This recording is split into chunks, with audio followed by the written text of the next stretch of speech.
कक्षा नौवीं कथासार गद्य भाग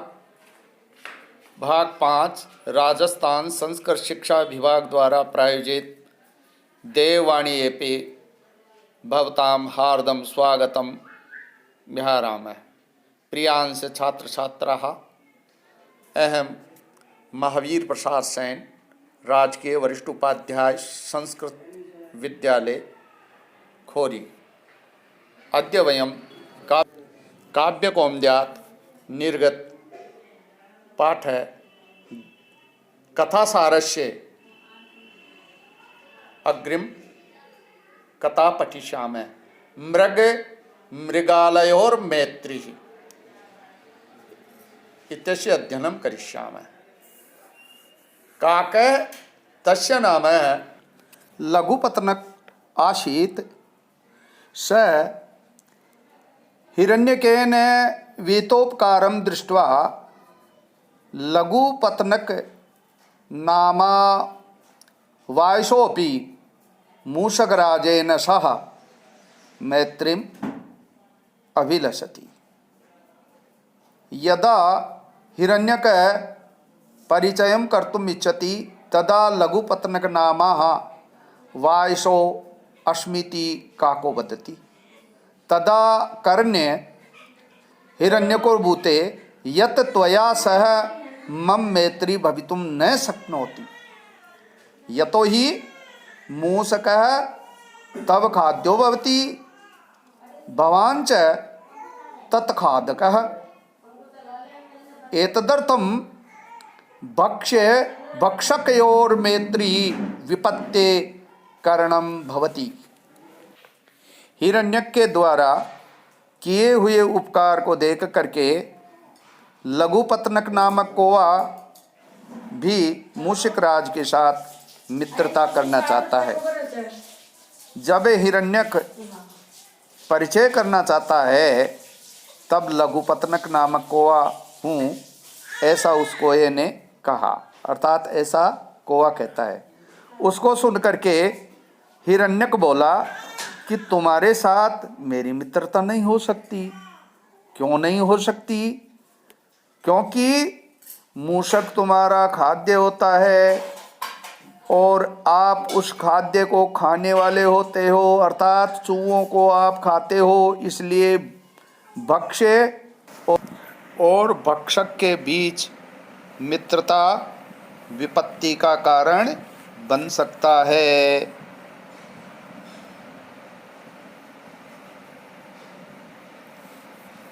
उक्तम च कहा भी है, भक्षे भक्षकयो प्रीति विपत्तिरेव कारणम श्रृंगालात् पाशबद्धौ सौ मृग काकेन रक्षितः। भक्ष्य और भक्षक के बीच प्रेम विपत्ति का कारण हो सकता है। जिस प्रकार श्रृंगाल के द्वारा जाल में मृग को फंसा दिया गया था और उसकी रक्षा कव्वे को करनी पड़ी थी, उसी प्रकार चूहे के और कव्वे के बीच में मित्रता भी विपत्ति का एक कारण बन सकता है। तदंतरम हिरण्यक इमां कथां कथयति। मगध देशे चंपकवती नाम अरण्यानि आसीत्। तत्र मृगकाकौ स्नेहातिशयेन निवसतः। तत्र मृगमांसे इच्छुकः कश्चित् जम्बुको मृगमुपागच्छत्। काकः तं श्रृंगालम् अवलोक्य परिचयं ज्ञातुमिच्छति। तदा श्रृंगालो ब्रूते क्षुद्रबुद्धि नामः जम्बुकोऽस्मि।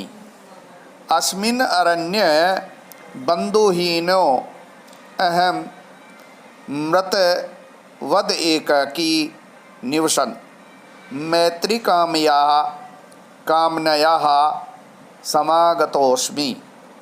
एतदाकन्ये काको ब्रूते सहसा आगतानामुपरि विश्वासो नैव कर्तव्यम यतो ही।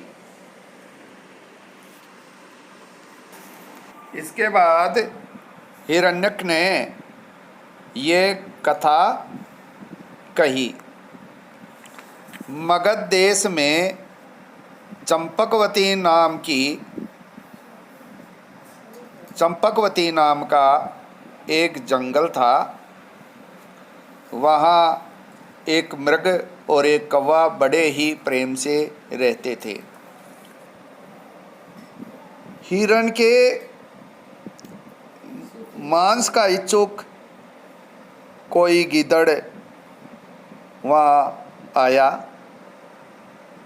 उस श्रृंगाल को देखकर, गीदड़ को देखकर कौवे ने उसका परिचय जानना चाहा। तब वह गीदड़ बोला, क्षुद्र बुद्धि नाम का मैं गीदड़ हूँ और इस जंगल में बंधुहीन होकर मृतवद एकाकी जीवन जी रहा हूँ, अर्थात एकाकी निवास कर रहा हूँ और मित्रता की कामना से आपके पास आया हूँ। ऐसा सुनकर कौवा बोला कि अचानक आए हुए पर विश्वास नहीं करना चाहिए, क्योंकि वासो देयो न कश्चित मार्जारस्य हि दोषेण हतो गृद्ध जरद्गवः। जिसका कुल का ज्ञान नहीं हो और जिसकी प्रकृति और गुणों का ज्ञान नहीं हो, ऐसे व्यक्ति को कभी अपने घर में वास नहीं देना चाहिए, क्योंकि